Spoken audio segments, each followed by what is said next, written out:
थी। वो गए महल में मिलने की आकांक्षा की, तुरंत आदर सहित महाराज भर्तृहरि उपस्थित हुए। आज्ञा कीजिए। और उनका हमने तपस्या की थी धन प्राप्ति के लिए, पर मिला ये मुझे अमृत फल, क्या करूंगा अमर होकर, वैसे ही गरीब हूं। हमारी इच्छा है कि आप जैसे धर्मात्मा राजा यदि अमर रहेंगे तो प्रजा का पुत्रवत पालन करेंगे, और मुझे धन चाहिए तो आप धन दिला दीजिए और ये अमर फल ले लीजिए। अविश्वास की कोई गुंजाइश नहीं थी, क्योंकि तपस्वी ब्राह्मण थे। महाराज भर्तृहरि ने आदेश किया, जितना ये धन चाहे इनको दे दिया जाए।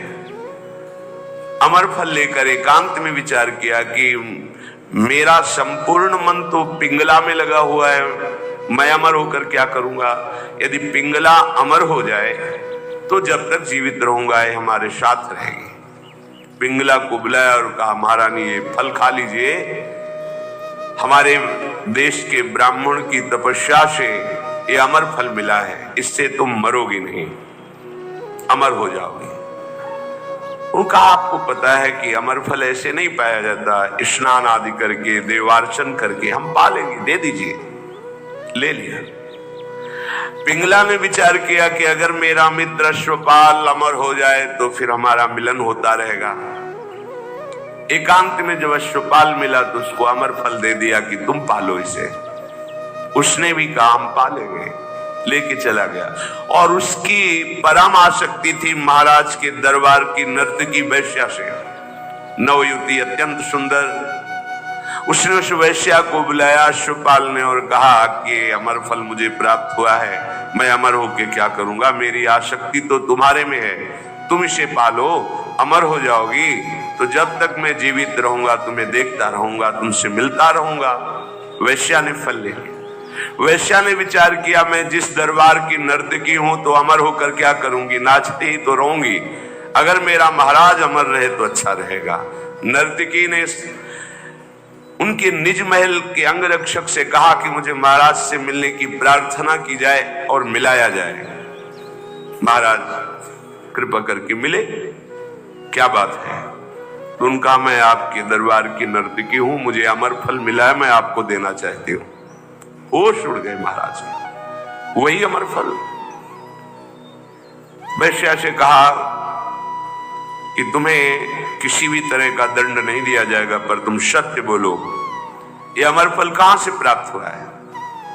उनका, ये अमर फल मेरा एक मित्र है जो राज परिवार के घोड़ों की सेवा कराता है, अश्वपति,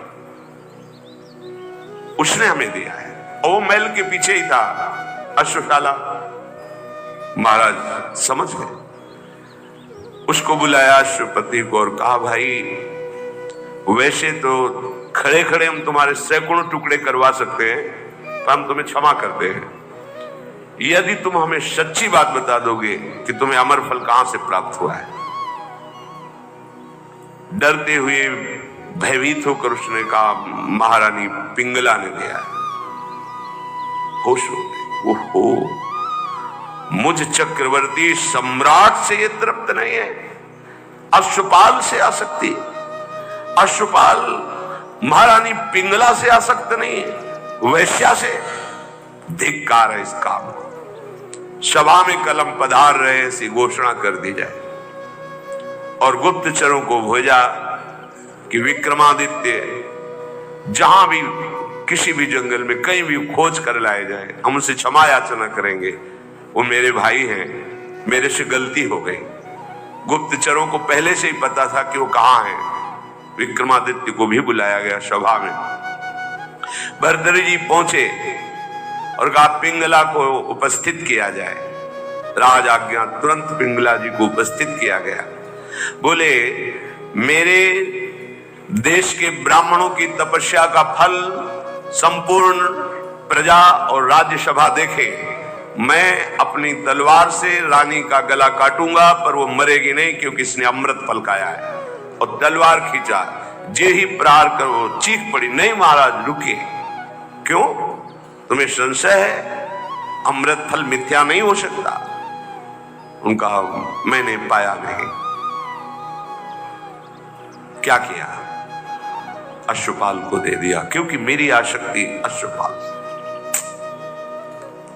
कुछ न किसी से फिर नहीं बोले, राज मुकुट सिंहासन पर रखकर और कहा, विक्रमादित्य तुम इसका पालन करना, मैं ऐसे निकृष्ट संसार का आश्रय नहीं लूंगा।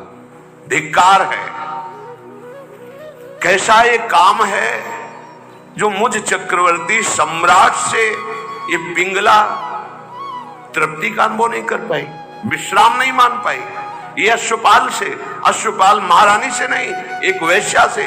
धिक्कार इस काम की वृत्ति को, धिक्कार इस झूठे संसार के प्यार को। और घोर वैराग्य में जीवन व्यतीत किया और भगवान शंकर का साक्षात्कार करके ये वरदान मांगा कि कभी मुझे सम्मान से भिक्षा भी ना मिले, क्योंकि ये सम्मान ही संसार के राग को पुष्ट करता है।